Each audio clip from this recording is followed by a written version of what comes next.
Imagine starting your workday and then having your neighbor look at you while he's doing stretches in his white Speedo.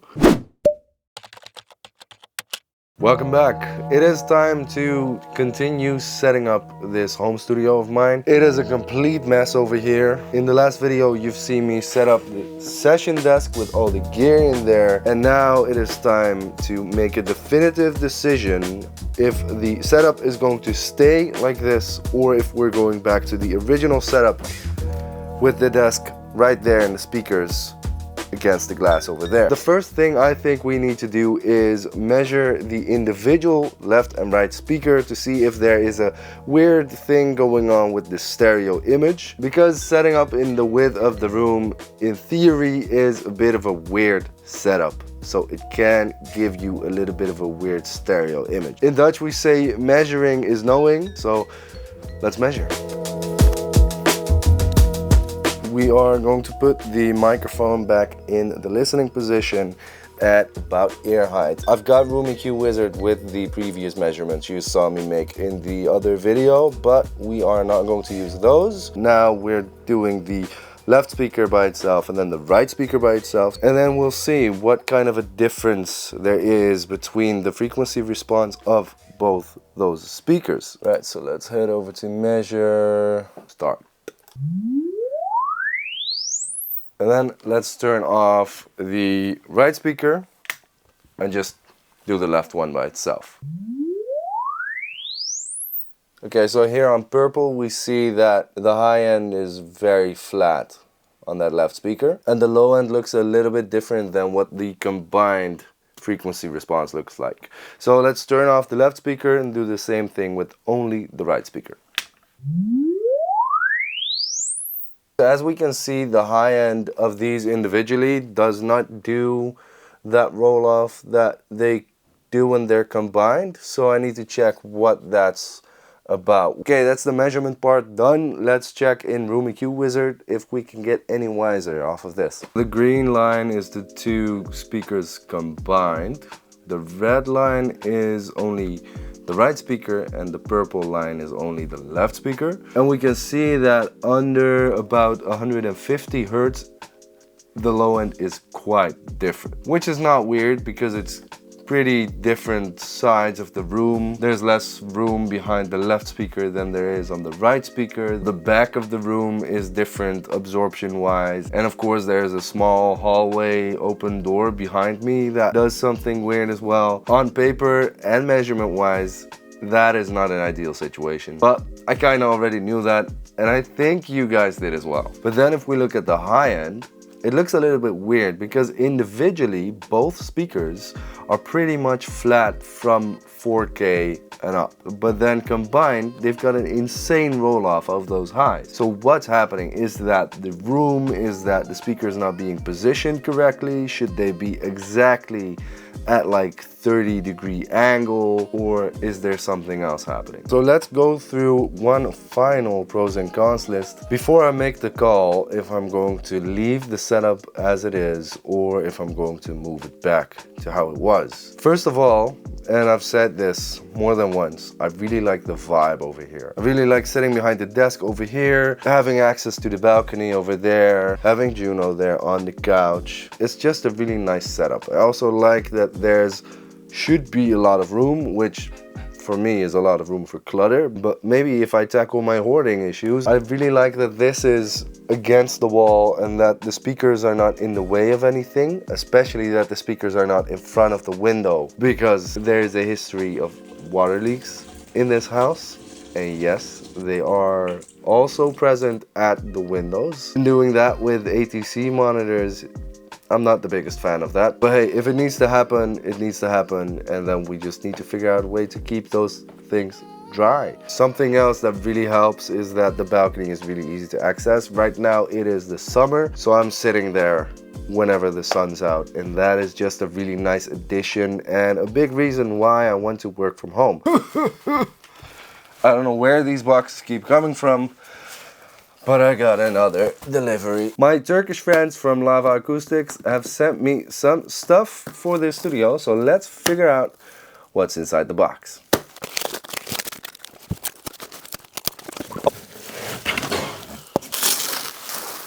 Okay.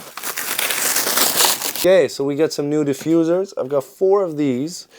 And the cool part is they've got like little slots over there with some absorption in there. So they're not only diffusers, they're multi-purpose fusers or something.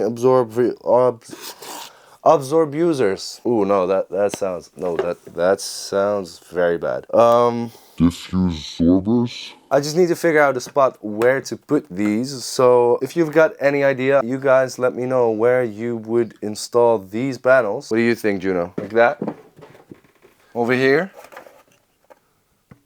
Could be nice. Let me know in the comments where you would put these. And then the things that I don't really like about this setup. And that starts off with the acoustics, which we measured and we see that it is kind of weird because it's not a really conventional shoebox design. And setting up in the length of the room would be closer to an original shoebox setup and maybe easier to treat DIY. Now here we've got the benefit that the side walls are really far away, so you don't really have the first reflections coming from those. But that does mean that the rear walls now become my first reflection points, which might make it a little bit weird. The acoustic panels are already set up for that setup in the length of the room, so that makes things a lot easier. Also, I'm not really in love with the camera angles I'm getting when I'm sitting here, and that's a big part. I mean, I'm making a lot of content these days, especially YouTube content, so I want everything to look kind of nice. One last thing that I do not like about the setup in the length of the room is the awkward interactions with my neighbors, because I'll be looking out into their houses the entire time, and I've had that for a long time, and that is basically why she always has her curtains down right now. It's also because I am really obviously filming into her house, and on top of that, her husband really likes to do his morning stretches in a white Speedo. Imagine starting your workday and then having your neighbor look at you while he's doing stretches in his white Speedo. Yeah. Right. I do think I need to experience how the setup would be if it was back in this spot with this new desk. So I guess we're going to put everything there.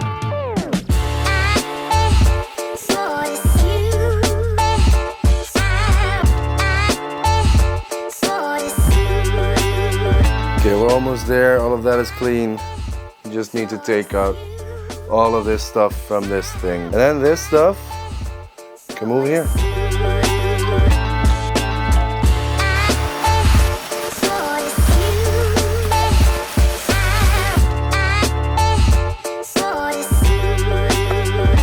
Okay, let's make sure we're not messing up any of the cables, and then we can take out these. I hate when this happens. This is like the nut that goes into the other side of the D-sub socket, and that just rotates with it. So I'm now unscrewing the other side of the D-sub and not separating one D-sub from the other. I might just need to take out all of the XLRs out of the gear and then put the cables with the SSL and move that and leave these in, because otherwise we're just going to mess some stuff up. Okay, let's unplug some cables again. It really feels like last week that I plugged these in. Or was it? The power doesn't really need to go out, does it? No, we're taking out all of the cables, Thomas. I just pulled a muscle in my shoulder, so that's nice. I'm really getting old. It's my birthday this month, so let's celebrate. Let's get rid of the computer before anything happens. Juno, guard the computer.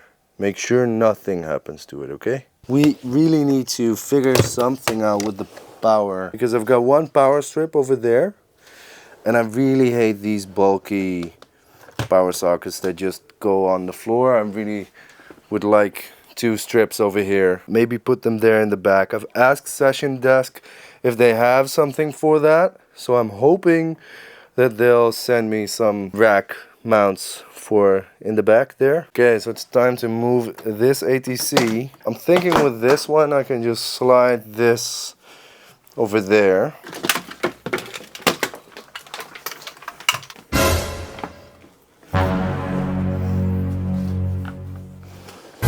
Actually, I don't want to be doing this with a speaker that's this expensive. Just hope that the desk is not going to tilt this way. Can I put the desk over there? Ah, it slides easily. That's nice.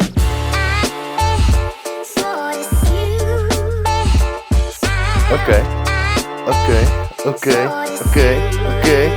I'm seeing the vision. I really hope that the SSL is going to fit over there. This desk makes a huge difference because with the other, it wasn't even a desk, it was just a table. And that just didn't feel studio. And this just immediately screams studio.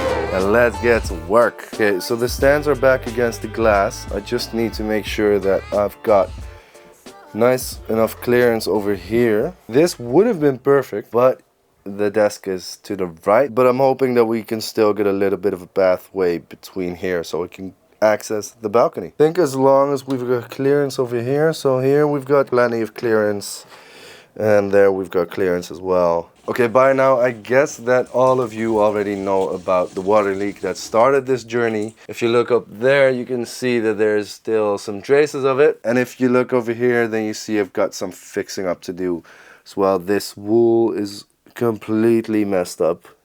It's like I totally need to redo that panel. I'm actually thinking of redoing the acoustics entirely and making them much more part of the design of the room and not just have clunky panels on a wall and have the real studio vibe. I mean, I know it's a studio, but it can also be nice and good looking. Kind of how studios like the Atlanta studio are. It's just nice with the fabric on the wall and it just looks good.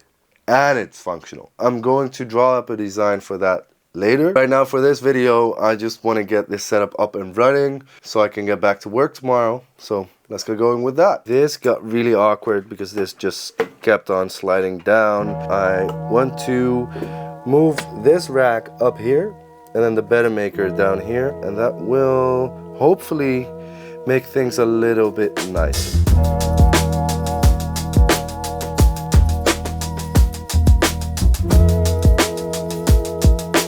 Alright, I'm hoping that this is going to be better. It's a little bit weird because now there's a gap over here, but we'll put a blind plate in a sec. Now we've got an on and off switch right here. Got the Neves on top. That's already looking a lot nicer. I guess it's time to see if the SSL is going to fit right there.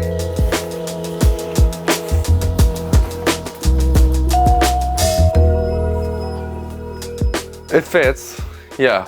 Just a little bit weird that it's slightly in front of the speaker.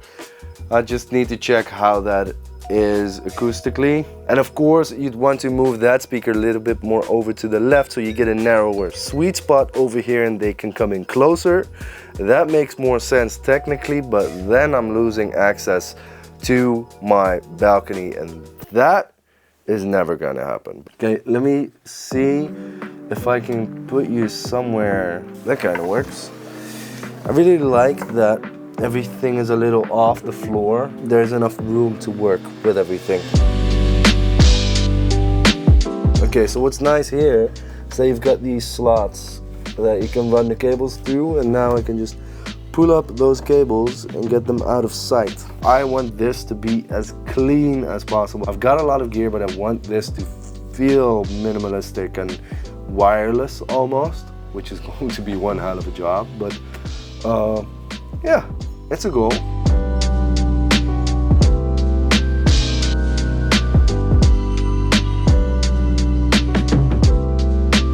Alright, slight mic change because the batteries of the DJIs have gone out of power. It's been all day. It's almost dark out. I've got one last thing to do, and that is hooking up the monitor. So I'm going from the Apollo X8 over there in the rack. The monitor out is going to this guy, and then this will feed the ATCs. And then finally, I get to hear how it sounds over here. All right, so we'll listen to some recent mixes.